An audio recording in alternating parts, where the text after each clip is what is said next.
ସମ୍ମାନସନନ୍ଦ ବ୍ୟକ୍ତି ଶ୍ରୀଯୁକ୍ତ ସତ୍ୟବାଦୀ ବେଳ ସୁସଂଗଠକ ପ୍ରାବନ୍ଧିକ ସମ୍ଭକାର ଏବଂ ଆଞ୍ଚଳିକ ତୁଙ୍ଗ ମୌଳିକ ଗବେଷକ ମହାଶୟ, ଆପଣ ଓଡ଼ିଶା ଭୂଖଣ୍ଡ ବିଶେଷତଃ ଖୋର୍ଦ୍ଧା ଓ ନୟାଗଡ଼ ଜିଲ୍ଲାର ଜଣେ ଉତ୍ତୁଙ୍ଗ ସାରସ୍ୱତ ସାଧକ ଐତିହାସିକ ଗବେଷକ।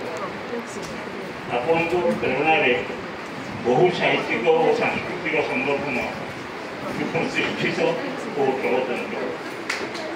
ଖୋର୍ଦ୍ଧା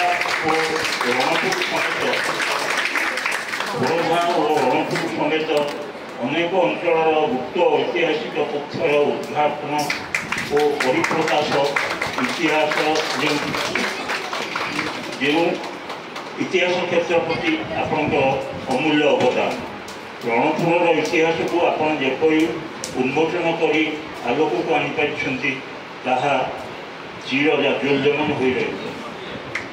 ଓଡ଼ିଶାର ଭାଷା ସାହିତ୍ୟ ଓ ଇତିହାସ ଉପରେ ଆଲୋଚିତ ଆପଣଙ୍କର ବିବିଧ ପ୍ରବନ୍ଧ ବହୁ ପତ୍ରପତ୍ରିକାର ପୃଷ୍ଠାମଣ୍ଡନ କରିଆସିଛି।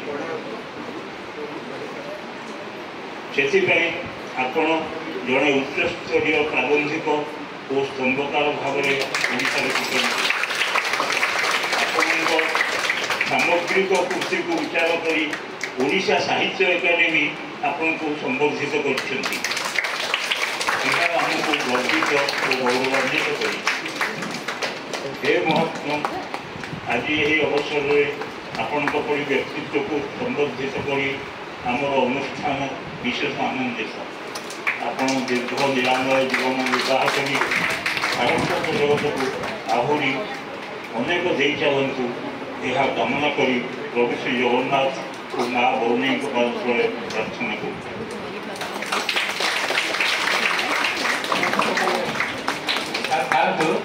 ବର୍ତ୍ତମାନ ସଂଗଠନ କାର୍ଯ୍ୟ କରିସାରିଲା ପରେ ସାତ ବକ୍ତବ୍ୟ ସମାଲୋଚନା ପାଇବେ, ସେମାନେ କହିବେ।